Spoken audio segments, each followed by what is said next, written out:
मैं जिस तरह का व्यवस्था यहाँ पे देख रहा हूँ, धन्यवाद देना चाहता हूँ इस प्रेरणा कोचिंग सेंटर के संचालक और शिक्षकों को, जिन्होंने इस ग्रामीण क्षेत्र में शिक्षा का अलख जगाने का प्रयास किया है। निश्चित तौर पर इस जमाने में अभी का जो दौर चल रहा है, शिक्षा एक बहुत महत्वपूर्ण हथियार बन चुकी है। आप लाइन पढ़े भी होंगे कि शिक्षा शेरनी का वह दूध है जिसने भी पिया है जमाने में दहाड़ा है। तो आप निश्चित तौर पर आप शिक्षा का अलख जगा रहे हैं और इन बच्चों को सही मार्गदर्शन दे रहे हैं, खास करके ग्रामीण क्षेत्र में। वो काफ़ी काबिले तारीफ है। मैं भी ग्रामीण क्षेत्र से बिलोंग करता हूँ और पिछले कुछ एक दशक तो निश्चित 10 सालों में काफ़ी सुधार हुआ है, खास के ग्रामीण क्षेत्रों में। और हमें कहने में कोई गुरेज नहीं है कि शहरी क्षेत्र के मुकाबले हमारे ग्रामीण क्षेत्र के बच्चे काफ़ी प्रतिभावान हैं और दिन प्रतिदिन नए इतिहास रच रहे हैं। और जिस तरह की सफलता का भी मैं बैनर पढ़ा बाहर में, काफ़ी अनभिज्ञ था। काफ़ी अच्छे मार्क्स लाए यहाँ के बच्चे और अभी ये तिलैया जा रहे हैं। हम भी सहयोग करेंगे कि बेहतर भविष्य में कुछ करें और इनके माता पिता से भी आग्रह करेंगे कि आप अपने बच्चों को बेहतर शिक्षा देने का काम करें। ट्यूशन स्कूल के साथ साथ घर पर भी ध्यान दें। आज का जो परिवेश मोबाइल का दौर चला है, थोड़ा सा मैं इस पर टिप्पणी करना चाहूँगा। क्या बच्चों को हो सके तो मेरा जो पर्सनल व्यक्तिगत राय है, मोबाइल से दूरी बनाकर ही रखने दें। क्योंकि कुछ बच्चे परसेंटेज आप देखेंगे मोबाइल का गलत यूज ही हो रहा है। जो बच्चा किताब से आपका नहीं पढ़ रहा है, ट्यूशन में नहीं पढ़ रहा है, निश्चित तौर पर वो मोबाइल से भी नहीं पढ़ेगा। वो आपको बेवकूफ़ बनाने का काम करते हैं। और यदा कदा जो कुछ घटनाएं हमें सुनने को समाज में मिल रहा है, कहीं ना कहीं उसका तार मोबाइल से जुड़ा हुआ रहता है। इसलिए मैं एक आगाह कर रहा हूँ, खास करके गार्जियनों को जो यहाँ मौजूद हैं, पढ़ाने के साथ साथ आपका दायित्व है कि आप बच्चों पर निगरानी रखें। और जितने भी बच्चे और युवा यहाँ पे बैठे हैं, उनके प्रोत्साहन में मैं 2-4 शब्द रखूँगा, उसके बाद मैं अपनी वाणी को विराम दूंगा। कहते हैं परिंदों को मंजिल मिलेगी हमेशा, परिंदों को मंजिल मिलेगी हमेशा, ये फैले हुए उनके पंख बोलते हैं। परिंदों को मंजिल मिलेगी हमेशा, ये फैले हुए उनके पंख बोलते हैं। ये अक्सर वही लोग रहते हैं खामोश जमाने में जिनके हुनर बोलते हैं। इसलिए आपका हुनर बोलेगा, आप बेहतर करें। जो कहा गया है कि खामोशी, तैयारी इतनी खामोशी से करो कि सफलता तहलका मचा दे। आप निश्चित तौर पर तैयारी में, जब आप तैयारी करते हैं, मेहनत करते हैं, तो आप अकेले होते हैं, लेकिन जो ही सफलता आपके हाथ लगेगी, निश्चित तौर पर मैं कह रहा हूँ चाहने वालों की कतार लग जाएगी। क्योंकि मैं वो झेल चुका हूँ। मैं भी ग्रामीण परिवार से हूँ। जब मैं रांची तैयारी के लिए निकला था तो मेरी माता को गांव ग्राम की महिलाएं बोलती थी कि जिस समय पढ़ने का समय था बेटा को घर में रखी, और जब शादी विवाह का करने का समय है पढ़ने भेजी। मेरी माँ मुझे फ़ोन पर बताई थी, मैंने बोला शांत रहो। जब रिजल्ट आया और मैं सफलता अर्जित किया, तो मैं बता दे रहा हूँ, मैं गिरिडीह जिला का टॉपर हूँ इकोनॉमिक्स में, आप पता कर सकते हैं। और जब ये खबर मिली तो वही गाँव वाले बोल रहे थे कि मुझे पता था ये लड़का एक दिन बेहतर करेगा। ये होता है समाज का चरित्र और वो दिखेगा।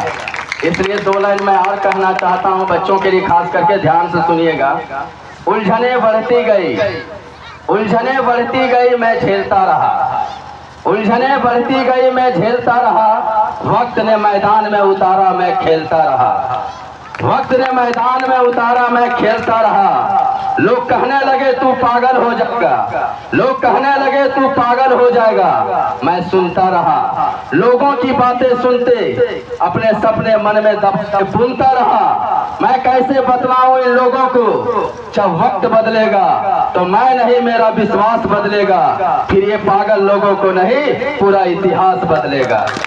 इसलिए सर आप बेहतर कार्य कर रहे हैं और शिक्षा का अलख जगाने से और कोई बेहतर इसका समाज में नहीं है। बहुत सारी शुभकामनाएं बच्चों के बेहतर भविष्य के लिए। और खास करके मैं गदगद हो चुका हूं यहाँ के गार्जियनों को भी देखकर कि आप शिक्षा के प्रति इतने सजग हैं। धन्यवाद। धन्यवाद। लोग लोगों को जो काम करते हैं उनके खिलाफ बहुत ज़्यादा रोका टोका जाता है, लेकिन वही व्यक्ति जब सफल हो जाते हैं तो उसके पीछे सबको जब बोलने लगते हैं कि मैं तो जानता था कि ये अवश्य सफल होगा। तो इसीलिए आप अपनी सफलता को इतना मुकाम पे लेके जाइए ताकि आप पर कोई सवाल ना उठा सके। अब मैं मंच पे बुलाना चाहूँगा लक्ष्य कोचिंग सेंटर के शिक्षक मनोहर सिंह जी को। वो आएंगे और हमारे बच्चे को प्रेरित करेंगे। तो जोरदार तालियों से स्वागत कीजिए मनोहर सिंह जी को।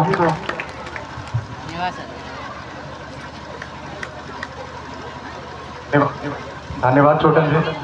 और कहना चाहूँगा मैं मंजीत सर जी का कि बहुत ही कम समय में हमारी उनसे जान पहचान हुई। अब मैं बता सकता हूँ कि एक सप्ताह हो रहा होगा, एक सप्ताह से 15 दिन के बीच में हमारी मुलाकात हुई मंजीत सर से।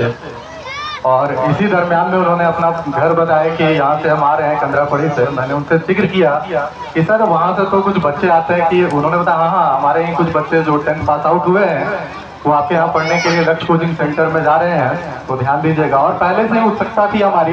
एक बार कंदरापड़ी जो है मैं बच्चों से जब पढ़ाता था तो मैं हमेशा कहता था कि एक बार आएंगे और आपका शिकायत जो है दम भर आपके पेरेंट्स से बतियाएंगे। कहने का तात्पर्य था कि आपसे जाकर के मिलेंगे, समझेंगे। और हमारे वहाँ के बच्चे वहाँ पर भी एकदम उत्कृष्ट प्रदर्शन कर रहे हैं। और यहाँ पे जो देख करके काफी गदगद फील हो रहा है कि इतने बच्चे मेहनत करके और टॉप रैंक में आ रहे हैं। और धीरज सर का एक वाणी मैं बोलना चाहता हूँ, जैसा कि हम लोग सुनते हैं कि शहर के बच्चों में, शहर के जो बच्चे होते हैं उसमें ज्ञान कूट कूट कर भरा होता है। ऐसा लोग कहते हैं कि शहर के जो बच्चे रहते हैं उसमें ज्ञान कूट कूट कर भरा रहता है और गांव के जो बच्चे रहते हैं उसमें ज्ञान खींच खींच के भरा रहता है। आप समझ ही गए होंगे कि मैं क्या कहना चाहता हूँ कि गांव के जो बच्चे रहते हैं उसमें ज्ञान खींच खींच के भरा रहता है। तो इसमें सिर्फ मैं यही कहना चाहूँगा कि आप अनुशासन में रहिए, अपने माता पिता का आदर करिए और ईमानदारी से अपनी पठन पाठन की क्रिया करिए। निश्चित तौर पे जो है आपको सफलता मिलेगी, 200% आपको सफलता मिलेगी। और जीता जाता सबूत जो है हमारे लक्ष्य कोचिंग के डायरेक्टर धीरज सर हैं। हम ही लोग आपके नियरेस्ट में पथरिया गांव है, वहाँ के रहने वाले हैं। और जीता जागता सबूत हमारे साथ है।